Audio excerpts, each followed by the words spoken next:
Hello, welcome back to my channel and welcome if you're new here. My name is Jen. I'm a certified weight loss and nutrition coach, and today we're talking about meat. Plant-based diets, whether or not we should eat meat, and specifically 6 reasons you should not eat meat or less of it. So if you're excited for today's video, give it a big, huge thumbs up. And if you're new or you haven't yet subscribed, I would love to have you here. Hit the subscribe button and click the bell right next to it so you never miss a single video. I upload every Tuesday and Thursday, so you definitely don't want to miss out. Check out that description box down below for nutrition coaching. I offer personalized to you macros and calories, as well as one-on-one coaching if you want to talk with me directly. Links, discounts to all my favorite healthy things are also down in that description box. So let's jump into 6 reasons why you should not eat meat or less of it.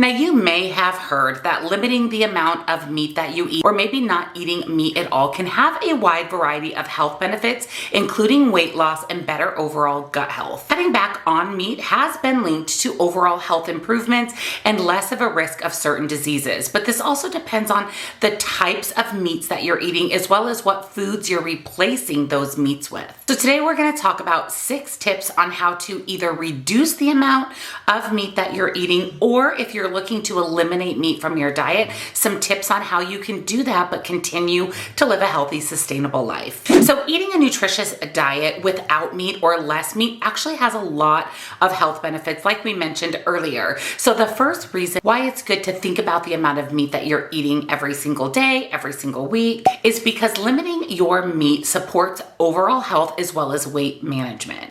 In fact, those that follow a vegetarian or even a vegan lifestyle have been shown to have a reduced risk of heart disease and even cancer. And other research shows that plant-based diets or heavily plant-based diets are linked to reduced insulin resistance, type 2 diabetes, and both of these are compared with a more heavily animal-based diet. Also, limiting the amount of meat that you eat can also, again, result in weight loss and better overall gut health. In fact, one study shows that individuals who followed a high quality vegetarian diet, so this means not a lot of processed foods or vegetarian foods that were made into vegetarian, over the course of 18 weeks lost significantly more weight than those that followed an animal-based diet. However, keep in mind that there are a lot of great eating lifestyles out there that still include meat. Some of these could follow a lower carb approach, or maybe follow a more plant-based whole food approach for the majority of their meals every day, but still incorporating healthy lean meats throughout the week. When you have a plant-based diet, or when you focus on plant-based foods, there are beneficial plant compounds that make up those plant-based foods. Those are antioxidants, fiber, and several micronutrients. In addition, those that consume a plant-based diet generally consume less calories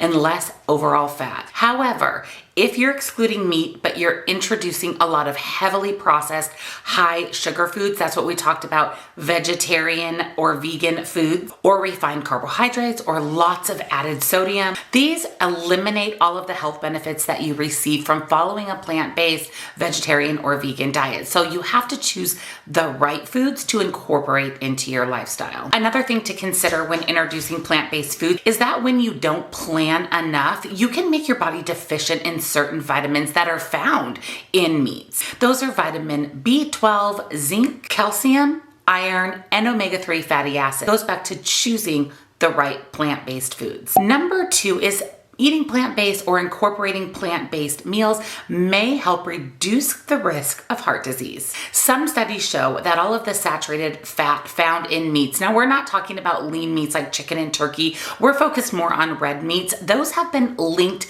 to a higher level of heart disease due to their saturated fat content. There's a lot of debate on this. Some people say that eating a diet that incorporates red meats here and there isn't harmful to your health, and other studies show that red meats, whether they're incorporated frequently or very mildly into your diet, can have overall negative health consequences. And when we're talking about these meats that are part of this controversial study, we're really focused on fatty red meats, bacon, sausage, and hot dogs. Meats that are lower in saturated fats like chicken and turkey don't have those same negative health consequences. And really, by just decreasing the overall amount of saturated fats that you consume every day can have great benefits to your overall health. Even though you should reduce the amount of saturated fats that you're consuming overall, you still need to incorporate a lot of healthy fats into your diet.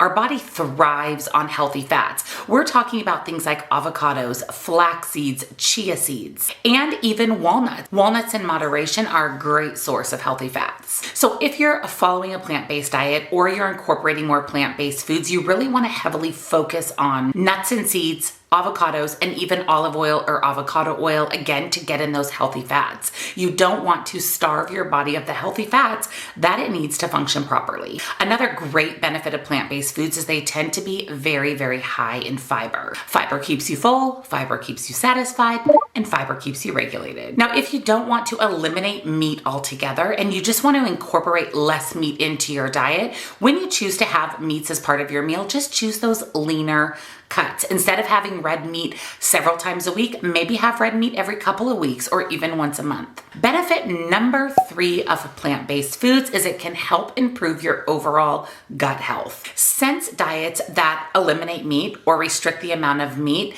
that people are eating, they're generally very, very high in other foods like vegetables, fruits, whole grains, legumes, and other whole plant-based foods. So they automatically tend to be higher in that dietary fiber. Fiber also feeds the beneficial gut bacteria. It helps with inflammation, and it also helps process and digest foods more efficiently. Also, healthy gut bacteria, healthy guts in general, help eliminate your risk of cancer cells, type 2 diabetes, and also helps with your overall body composition. On the contrary, eating a lot of animal products can help increase inflammation and be harmful to your gut bacteria. This doesn't mean that you can never eat meat again. Just kind of follow what we talked about, and that's just incorporating some more plant-based foods into your daily diet. Number 4, and another really great benefit of plant-based foods, is it helps eliminate your risk of certain cancers. Bacon, hot dogs, fatty cuts of red meat have been linked to an increased risk of colorectal cancer. I'll go ahead and put this on the screen because I'm not sure if I'm pronouncing that right. However, a diet filled with poultry and fish has been linked to a reduced risk of cancer. Red meats have also been linked to cancer such as breast cancer in women. And again, these studies are unclear. Some studies say one thing, some studies say another, which is pretty common in the nutrition world. And that's why I say that if you're not interested in going completely plant-based, just incorporating a couple of meals or snacks every week can help you get on a little bit healthier path when it comes to your health, cancer, the risk of diabetes, heart-related diseases, and even a healthier gut. Number 5 is a plant-based diet is beneficial for the environment. Besides providing all of the health benefits that we talked about today, eating plant-based foods can benefit our overall ecological system. Plant-based foods require less resources. That means omitting less greenhouse gases, less pollution, and a less risk of deforestation. Considering all of the impacts that raising animals has on our environment, eating less of those or none of those can really make a healthy, beneficial impact to our environment. Now, if you're thinking, I don't want to be plant-based, I still want to be able to incorporate meats, even red meats, into my diet, maybe taking more of a flexitarian approach to your lifestyle would be beneficial. And this means still being able to incorporate meats and just focusing on a lot of plant-based foods. This allows flexibility, hence flexitarian. And this leads me right into number 6, and that less meat is beneficial, if not as valuable as going completely plant-based. Flexitarian diets involve still consuming meats, but just limiting the amount that you're consuming. There are a lot of health benefits associated with following more of a flexitarian lifestyle. And remember, poultry is generally not associated with negative health consequences. So having a flexitarian diet that's heavily focused on fish and poultry has less of those negative impacts. And one of the great things that you can do for your body and your overall health is really limit the amount of processed foods that you're eating. Focus more on whole, real food. So you want to reduce the amount of things that you're eating, like French fries, things that are fried in oil. They're high in sodium and they're high in unhealthy fats. Foods made with refined grains like white bread. Choose a healthier alternative, maybe a whole grain bread or a sprouted bread. Sugary drinks like soda, vitamin water, energy drinks. You can eliminate those all together and reap a lot of health benefits just from taking out those sugary drinks. Not only are you going to be saving calories that have zero nutritional value, you're able to really reduce the amount of added sugar that you're consuming every single day and reduce the amount of really unnecessary calories. And lastly, reduce the amount of high sugar treats that you're eating. It's okay to have a cookie here and there, or a brownie, or a piece of cake. You don't need to have it every day, and you don't need to have it several times a day. You don't have to eliminate them altogether, but just reduce the amount to live a healthier lifestyle. And remember, and this is a big takeaway from today's video, is just because a food is labeled vegetarian or vegan